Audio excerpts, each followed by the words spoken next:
The Galactic Academy of Interstellar Sciences on Valoris Prime was considered the finest institution in 11 star systems. Its crystalline towers stretched toward twin violet moons, its corridors hummed with the footsteps of 300 species, and its faculty included some of the most decorated minds in the known galaxy. Mara Ellison did not belong here.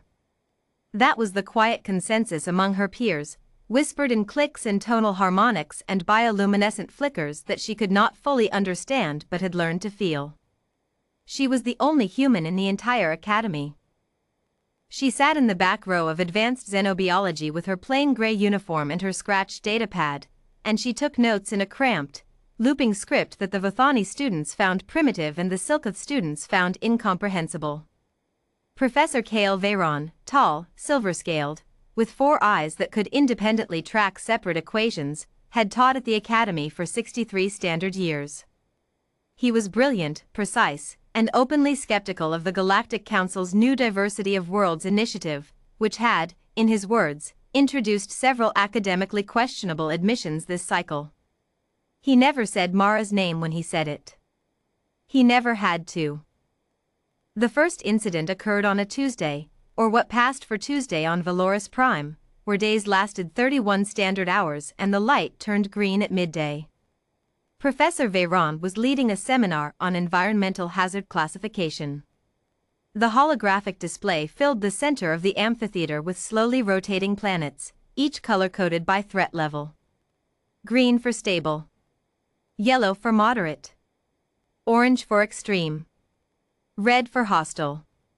And then, at the very top of the scale, pulsing in a deep, arterial crimson, the Deathworld category.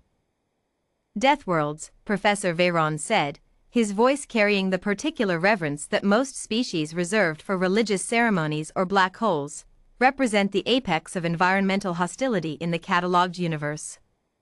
High gravity, unstable weather, aggressive megafauna, toxic atmospheric fluctuations. To date, no non-native species has survived unprotected exposure to a Deathworld for longer than 4 standard days.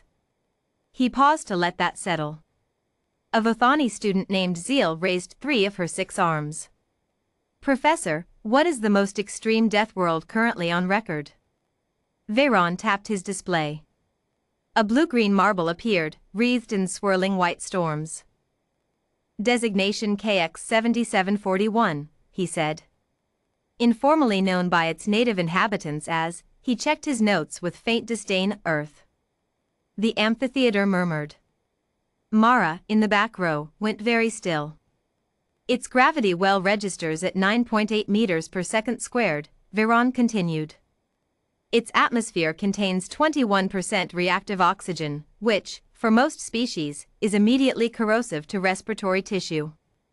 Its surface temperature fluctuates between -89 and +56 degrees Celsius in different regions, simultaneously. Its oceans cover 71% of its surface and average depths of 3.6 kilometers, generating pressure systems that would crush the hulls of standard exploration vessels. He shook his head slowly. It produces meteorological events capable of wind speeds exceeding 400 kilometers per hour. Its fauna includes creatures that hunt for pleasure. It experiences tectonic upheaval, volcanic activity, and a lunar gravitational relationship that pulls its very oceans back and forth on a cycle timed, seemingly, to maximum disruption. He folded his hands. The species that evolved on this world is, of course, the human. They are, biologically speaking, an anomaly. Soft-bodied, slow, unarmored, with an olfactory range that barely registers by galactic standards. It is something of a scientific curiosity that they survived at all. Zeal leaned toward her neighbor and clicked softly, so that's why the human always looks so confused. She is not used to a world that makes sense. Quiet laughter rippled through the amphitheater. Mara set her stylus down. She did it quietly. Deliberately. The way you set something down when you are deciding something. Professor Veyron, she said. Every eye, in every configuration, turned to the back row. Veyron looked at her with polite condescension. Yes, MS. Ellison? You said no non-native species has survived unprotected Deathworld exposure for more than 4 days. She paused. Your file on Earth says its surface conditions include temperature extremes, reactive atmosphere, megafauna predation, and geological instability. Correct? That is a summary of the data, yes. I grew up in northern Canada, Mara said. That's a geographic region on Earth. Average winter temperature, -40 Celsius. We called it cold. We went outside anyway. She tilted her head slightly. I was mauled by a bear when I was 9. That's a large predatory mammal, about 300 kilograms, 4-inch claws. I was in the hospital for 2 weeks. Then I went back into the woods. The amphitheater was very quiet. When I was 15, I was caught in a blizzard. Visibility 0, temperature -53 with wind chill. I built a shelter from materials I found in the environment and waited it out for 31 hours. She picked up her stylus again. When I was 17, a wildfire jumped a containment line near my town. We evacuated. When I was 19, my university flooded. We sandbagged. She looked at Professor Veyron directly. When I was 22, I spent 14 months doing geological survey work in the Andes. That's a mountain range with altitudes that create atmospheric pressure about 40% lower than sea level and temperature drops of 30 degrees between dawn and midday. I did it with a pack on my back and boots on my feet. She paused. Then I applied to this academy. I scored in the 91st percentile on the entrance examination. She said it without arrogance. That was somehow the most unsettling part. She said it the way someone states a coordinate. Professor Veyron was quiet for a long moment. Ms. Ellison, he said carefully, are you suggesting that humans simply endure Deathworld conditions as a matter of routine? I'm suggesting, Mara said, that on Earth, what you're describing as Deathworld conditions is just called weather. And Tuesday. And childhood. She looked around the amphitheater, at Zeal, who had gone quite still, at the Silkoth students, whose bioluminescent patches had faded to a pale, uncertain flicker. We don't survive Earth because our biology is exceptional. We survive it because we adapted, and then we decided to stay. We built cities on fault lines. We sailed oceans in wooden boats.